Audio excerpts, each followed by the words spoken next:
Moving on, this is episode 2 of iHitSendSunday with Steve. I'm Steve. This is iHitSendSunday, which you're watching. And if you didn't catch it last week's, maybe check out last week's after this, or not, you know, maybe this week's better. Alright, so my next email is from a guy named Kai, spelled K-Y, like the lubricant. Oh, that's in bad taste now that I'm looking at this question.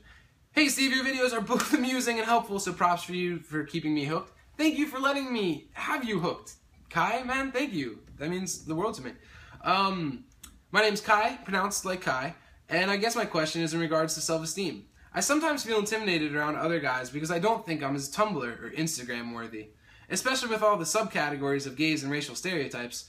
I was wondering how you tackle these sort of issues. Oh, my back. Alright. Let's talk about Instagram and Tumblr worthy first. I kind of know what you mean. Like when you see like really like attractive people on Tumblr, Instagram, it can make you feel less attractive and, you know, kind of project onto them like they must be living a much better life. They must be much happier because they're smiling in their hip photos where they're wearing cool stuff like cardigans and what's cool? I don't know. But yeah, I completely understand that. I don't really understand Instagram, I don't really understand Instagram. I mean, I'm on it. I have a lot of followers. Thank you guys who follow me on Instagram. You know what's important to keep in mind about, like, when you view Tumblr and Instagram is that those people you're getting their highlight reel. You know what I mean? Like, you're getting a side of them that they are willing to show through pictures and videos and reposted stuff or whatever that they think makes up who they are. And I'll tell you what, a lot of it's bullshit. You know, a lot of it's bullshit because those people like aren't necessarily more happy or cool or interesting than you are. They just got some good shots of themselves looking super cute, and like, you know, you kind of just figure they must be better or more hip or have a better life in front of them. And it's important to realize that these people are trying to do that. You know, like they're trying to look really cool and look like really hip and attractive in certain senses because it helps their image and it helps their brand, you know? So yeah, don't feel intimidated by that. That's like the whole reason that they put that stuff up there, is to make people feel like, you know, it's something to strive for and something they should follow and see what happens or whatever. So yeah, don't get pulled into that stuff. Those people aren't like nearly as cool as they put out into the universe. I'm definitely not as cool as I put out in the universe.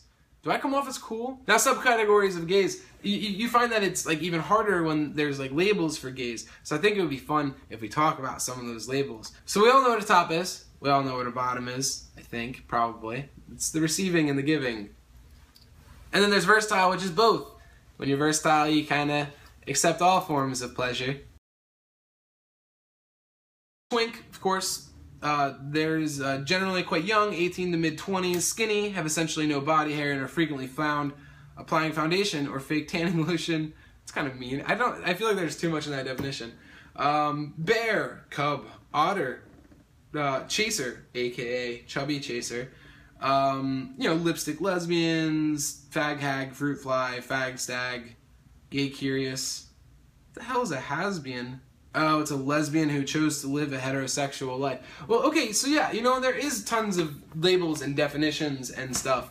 Are you worried about like where you fit into that? Because like it's kind of all bullshit. It's something snarky that gays can say when they like see someone, like, oh, look at this twink, or like, you know, look at that bear and whatever. You know, it doesn't really have much to do with who you are. It's just what you look like usually when it comes to like labels and stuff. You're just getting caught up in a lot of stuff that people made up to try to understand the world around them better, but it doesn't actually mean anything, you know? Just because you don't fit into a label or a subcategory or something along those lines does not mean that you don't belong or fit in or whatever. It just means that people have an obsession with labeling people because they don't like really understand it. Labels like help simplify things for people who like don't really get it, and so don't fall prey to that, you know? We try not to, at least, I guess. For whatever reason, I didn't record an ending to this video, so here's me blowing smoke rings. Stay tuned to check out the next episode!